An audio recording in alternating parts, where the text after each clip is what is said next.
Oke teman-teman, balik lagi dengan saya Fikri. Seperti biasa saya akan bereaction soal sepak bola Indonesia dan juga tanggapan komentar dari netizen soal sepak bola tanah air. So, seperti apa tanggapan mereka? Mari kita simak sama-sama. Let's go.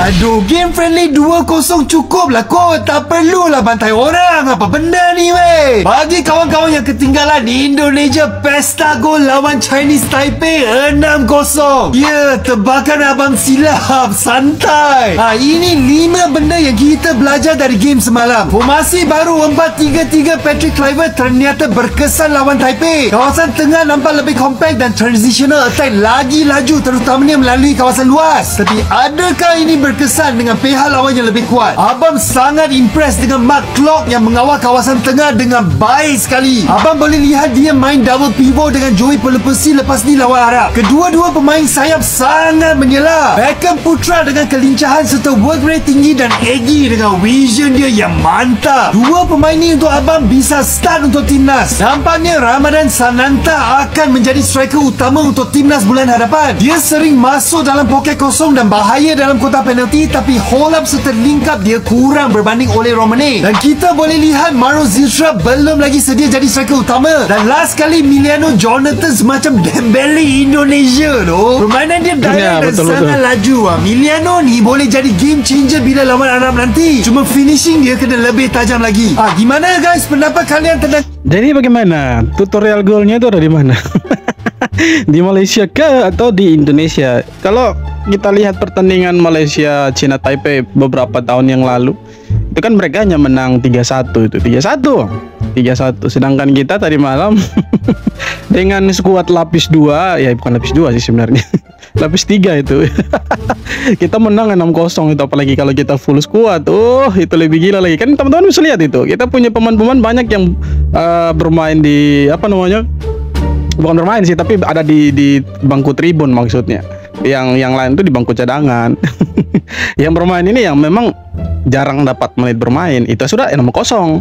Apalagi kalau mereka yang utama yang bermain, habislah tuh, dibantai lah tuh, bukan 6-0, 10-0 itu. Jadi bagaimana? Tutorial golnya ada di mana? Di Indonesia, jelas ada di Indonesia itu. Turun dengan skuad lapis kedua, timnas Indonesia sukses eksekusi laga uji coba sebagai persiapan kualifikasi ronde 4 Piala Dunia 2026 zona Asia. Patrick Kluivert akhirnya merasakan laga uji coba guna menerapkan strategi dan gaya bermainan yang baru. Lawan China Taipei yang ranking FIFA-nya jauh di bawah kita, Kluivert turunkan skuad lapis 2 guna memberikan kesempatan dan menit bermain untuk pemain timnas lainnya. Bermain menekan sejak menit pertama, 4 gol berhasil diborong Garuda dalam babak pertama. Babak kedua permainan sedikit menurun, Mauro dan Emiliano akhirnya merasakan debut bersama timnas Indonesia. Tambahan 2 gol di babak kedua, skor akhir 6-0 untuk kemenangan timnas Indonesia. Tapi kita jangan terlalu senang dulu, jangan terlalu jumawa, karena pertandingan uji coba lainnya yang agak sedikit menantang itu sudah menanti hari Senin nanti tanggal 8. Jadi ini kita kan lawannya China Taipei. Jadi peringkatnya Taiwan, China Taipei ini ada di peringkat 172 dunia.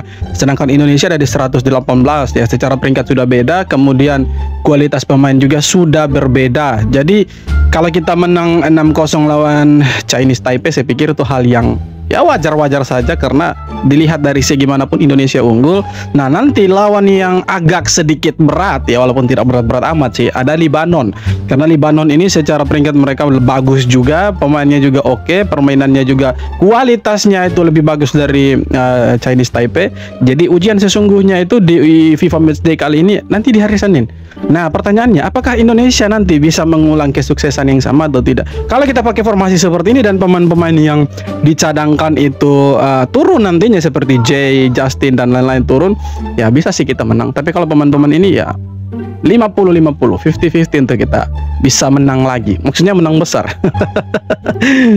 Ini dia beberapa pemain timnas Malaysia saat melawan Singapura. Pertandingan ini Malaysia hampir menurunkan sekuat naturalisasinya ya guys. Apalagi untuk JDT. Di JDT mereka ini ada 5 pemain. Sedangkan untuk pemain luarnya hanya ada Facundo Garces dan Dion Coles yang bermain di Spanyol dan Jepang. Sisanya hanya bermain di Asia Tenggara semua ya guys, seperti klub Vietnam dan klub Malaysia lainnya. Di pertandingan ini Malaysia bisa menang dengan skor 2-1. Ya mungkin Malaysia main santai aja ya, nggak perlu ngejar-ngejar amat, soalnya mereka hanya di kualifikasi Piala Asia guys, dan lawannya juga yang lemah-lemah aja itu kayaknya. Jadi udah jelas ya guys, untuk pemain Eropanya hanya satu aja ya. Dan di pertandingan ini Malaysia menggunakan 9 naturalisasi, lokalnya hanya 2, kiper dan Arif Aiman. Jadi mereka sudah pakai 9 naturalisasi plus 2 pemain lokal itu menangnya cuma 2-1 itu. Nah pertanyaannya, kenapa mereka menang besar lawan Vietnam? Mungkin Vietnam lagi ya latihan saja waktu itu. Jadi ya wajar kalau mereka menang besar lawan Vietnam waktu itu. Lawan Singapura ya hampir kena comeback mereka, tapi keren lah gol cantik dari Singapura itu, dari luar kotak. Keren itu. Ini yang mau lawan Indonesia nih, bahaya. Timnas kita sadis banget. Taipei dibantai 6 gol tanpa balas. Ini sekedar uji coba atau pertanda Indonesia udah siap buat ngagetin Asia di kualifikasi Piala Dunia. Baru 3 menit jalan, Jordi Amat udah nyundul gol pembuka dari umpan Beckham Putra yang sangat manis. Gak lama, kemelut di kotak penalti bikin bek Taipei cetak gol ke gawang sendiri. Sananta nyenggol dikit, bola mental dan boom, 2-0. Nonton pertandingan bola lengkap, tap link di bio. Menit 33, Mark nyetel, nyoba dari luar kotak. Tembakannya keras, bersih, kayak di training ground. Skor 3-0 dan kita belum berhenti. Serangan balik dari Yakob Sayuri di kanan, crossing datar, Rangers tinggal tapin. 4-0, Taipei makin panik. Masuk babak kedua, Sandy Walsh langsung kasih assist buat Sananta. Umpan silang lagi-lagi jadi senjata kita. 5-0 buat Indonesia. Dan akhirnya Sandy Walsh nutup pesta. Lolos dari pengawalan melesatkan bola ke gawang. 6-0. Kalau timnas kita terus progres kayak gini, lawan-lawan di Asia harus mulai waspada. Indonesia udah bukan tim penggembira lagi. Kita siap bikin... Ya, kita siap bikin kejutan besar. Itu betul, kita siap bikin kejutan besar dan kita siap lolos ke Piala Dunia. Ya kalaupun tidak lolos kita coba lagi kan gitu. Tapi ya untuk sementara kita fighting dulu ya kan. Fighting spiritnya kan sudah besar itu, gede kan. Jadi harus mati-matian ini ya kan. Tapi ya syukurlah kita bisa dapat 6 gol, karena kalau hanya 2 gol itu nanti dipertanyakan dan di troll sama Malaysia itu. Lawannya Chinese Taipei tapi menangnya 2-0. Untunglah kita 6-0 lah ya. Jadi mereka tidak punya bahan untuk olok kita itu. Justru kita yang punya bahan olok mereka. Lawan Singapura menangnya 2-1. Kemasukan lagi. Lemah. Timnas Indonesia kayaknya masih terlalu OP buat Chinese Taipei. Di FIFA Matchday tadi malam di GBT, Garuda pesta gol 6-0 tanpa balas. Gol cepat dibuka Jordi Amat menit 5. Lanjut gol ke gawang sendiri pemain Taipei. Terus ada Clock yang akhirnya pecahin puasa golnya sejak 2022. Eliano Rangers juga ikut nyetak gol. Ditutup Sananta dan Sandy Walsh di babak kedua. Klik link di bio gua buat nonton pertandingan selanjutnya. 2 pemain debutan juga jadi sorotan nih. Mauro Zilstra hampir cetak gol di debutnya, tapi dianulir wasit. Miliano Jonathans pun akhirnya debut, meski finishingnya masih belum maksimal. Skor akhir 6-0 buat Garuda. Next lawan Lebanon. Siap-siap lihat lagi gebrakan tim asuhan Kluivert ini. Menurut kalian lawan Lebanon nanti kita bisa pesta gol lagi atau malah jadi ujian beneran buat Kalau untuk pesta gol sih mungkin sedikit berat ya, tapi kita bisa menang lah. 2-0, 3-0 itu bisa lah ya. Untuk 6 kayaknya agak sedikit berat itu. Berat, sedikit berat, bukan terlalu berat, agak sedikit berat. Untuk menang ya pasti itu, untuk bantai ya susah sih. Mereka lebih bagus dari Taiwan, dari Chinese Taipei, lebih bagus mereka. Nak main Piala KAFA tak apa, janji malam ni Harimau Melaya wajib menang besar. Apa benda ni weh? Apa benda nih bang? 2-1 lah. 2-1 bukan menang besar, itu salah lagi. Ini dia game yang ditunggu-tunggu kan. Rivals lama Malaysia lawan Singapura. Ya, abang tahu Coach Klemovski cakap kita kena hamba, tapi aku tak boleh tahan bro. Sejak game Vietnam hari tu, abang tak sabar nak tengok pemain kita kembali beraksi dan seboleh-bolehnya pesta gol lagi lah. Kalau kita tengok pemain yang masuk camp latihan tak banyak beza. Cuma Macuca serta Matt Davis tak ada. Dan dengar cerita Hector Havel cedera. Tapi ada pemain istimewa yang mungkin akan buat debut, iaitu Richard Chin. Pasal pilihan pemain dengan cara mereka digunakan, abang percaya 100% kepada Bos Klemovski. What are the characteristics do you look for in a Harimau Melaya player, especially for those who wish to break through to the national team? Yeah, so it's my job to kind of identify players that are going to suit our game. Watching them at their clubs, we watch every second of their games. So we've got a long list of the player pool based on performances, based on their work ethic on the field at their clubs, based on their characteristics. I then Dia sudah amati tapi hanya menang 2-1. 2-1. Aduh, kemasukan lagi.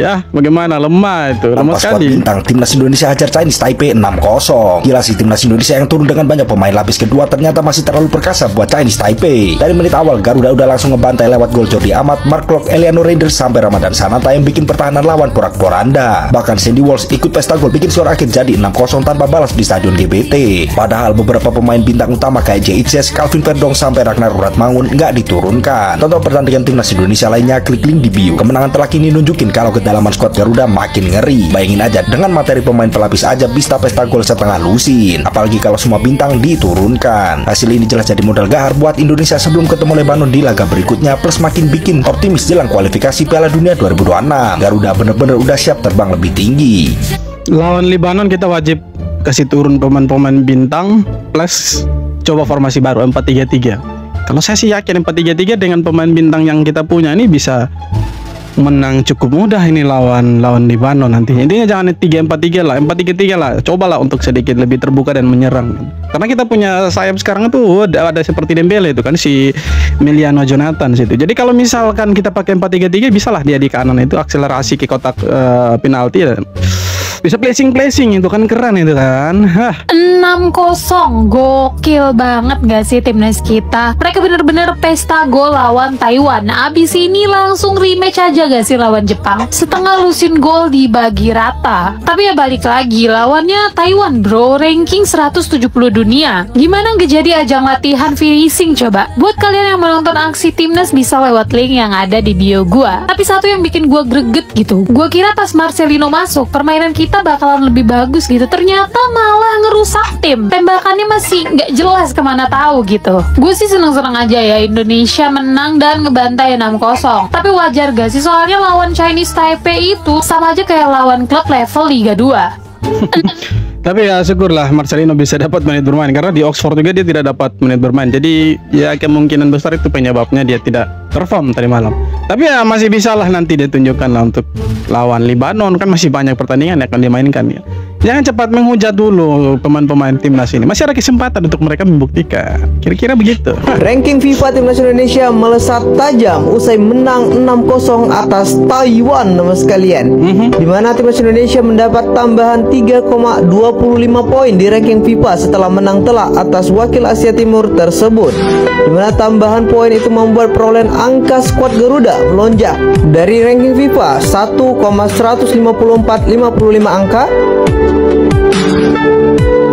menjadi 1,157,8 poin. Skuad Garuda julukan timnas Indonesia naik ke peringkat 117 dunia, menggeser Zimbabwe teman sekalian. Wow, bagaimana menurut kalian dari penampilan timnas Indonesia malam ini? Satu kata, keren. Sangat-sangat keren. Keren sekali. Semoga kerennya itu terbawa sampai lawan Lebanon hari Senin. Timnas Indonesia pesta gol 6-0 lawan Cina Taipei. Mau seneng tapi yang main pemain naturalisasi semua, alias biasa aja. Dari ranking FIFA, Cina Taipei itu jauh banget sama timnas Indonesia. Dan ya emang dari dulu timnas Indonesia nggak pernah kalah lawan Cina Taipei. Tonton pertandingan bola seru tab bio gua ya. Timnas Indonesia bermain secara terbuka. Gol pertama dicetak oleh Jordi Amat, disusul gol blunder dari pemain Cina Taipei. Setelah itu, Mark Klok menambah keunggulan. Kemudian disusul oleh Eliano yang mencetak gol perdananya sejak bergabung dengan timnas Indonesia. Dan gol selanjutnya dicetak oleh Ramadan Sananta. Dan akhirnya ditutup oleh Sandy Walsh alias Pak Kumis. Menariknya gol-gol tersebut terjadi dengan jeda hanya 2 menit. Tapi tetap biasa. Ya emang menang besar. Tapi catatan penting untuk pelatih Patrick Kluivert. Pola permainan terbuka seperti ini harus diwaspadai ketika lawan yang lebih kuat seperti Irak dan Arab Saudi. Karena menghadapi mereka berdua jelas beda cerita. Ya mereka punya akselerasi kecepatan yang lebih bagus dari Taiwan. Dan kalau kita lawan mereka kita main sangat-sangat terbuka ya habislah kita. Bertahan saja hampir-hampir kita kewalahan. Ya apalagi kalau kita bermain terbuka ya bisa nyonyor kita kan nanti dibantai itu. Tapi ya saya sih yakin ada Alex Pastor yang raja taktik, ya bisa meramu taktik yang bagus loh untuk timnas ini. Ya semoga lawan Lebanon, lawan Arab Saudi, lawan Irak nanti kita bisa membuktikan bahwa King Indo ini benar-benar king gitu. Saya sih yakin bisa menang, yakin. Timnas Indonesia menang 6-0 melawan Cina Taipei. FIFA Matchday pertama Indonesia menghadapi Cina Taipei. Indonesia menang telak 6-0. Pelatih Patrick Kluivert memainkan formasi 4-3-3 di pertandingan kali ini. Di posisi penjaga gawang, Patrick Kluivert menurunkan Emil Audero. Duet Jordi Amat dan Rizky Ridho mengisi lini pos pertahanan. Di tengah ada Nathan dan Mark Locke, serta di depan ada Ramadan Sananta, Egy Maulana, dan juga Beckham Putra. Di menit keempat, Jordi Amat mencetak gol. Umpan crossing dari sisi kanan disundul Jordi Amat masuk ke gawang Cina Taipei. 1-0 Indonesia unggul. Di menit ke-23 Indonesia unggul 2-0 lewat gol Ramadan Sananta. Sananta mencetak gol setelah menceploskan bola yang didapat di depan gawang Cina Taipei. 2-0 Indonesia unggul. Di menit ke-33 Indonesia unggul 3-0. Umpan cutback dari Egy Maulana ditendang dari luar kotak penalti oleh Mark Locke. 3-0 Indonesia unggul. Di menit ke-38 Indonesia unggul 4-0 lewat gol Eliano Reinders. Umpan crossing datar dari sisi kanan lewat Yakob Sayuri di-tap in oleh Eliano di depan gawang dan unggullah Indonesia 4-0. Babak pertama Indonesia unggul dengan 4-0. Di menit ke-58 Sananta mencetak gol kedua. Tendangan kerasnya membobol gawang dari Cina Taipei untuk kelima kalinya. 5-0 Indonesia unggul. Menit 60 Indonesia mencetak gol ke-6 lewat Sandy Walsh. Lagi-lagi kemelut di depan gawang. Dimanfaatkan Sandy Walsh dan mencetak gol. 6-0 Indonesia unggul. Makanya pemainnya apa namanya Chinese Taipei itu bilang Indonesia main sangat bagus dan atmosfernya luar biasa. Mereka terlalu kuat ya, mereka sudah berusaha tapi tetap kalah. Itu pemainnya Taiwan yang bilang itu ya, bukan saya yang bilang. Jadi diakui lah bahwa Indonesia main bagus dari malam. Bukan hanya sekedar menang besar tapi ya main bagus juga gitu. Jadi diimbangi dengan menang besar, main bagus, tidak hanya sekedar menang besar, main jelek, tapi ya main bagus dan menang besar. Itu ya plusnya, keren itu. Jadi semoga ini berlanjut, tren positif berlanjut terus nanti sampai kita lawan Libanon sampai ke ronde keempat. Ini hanya persiapan untuk kualifikasi ronde keempat lah. Ini uji coba.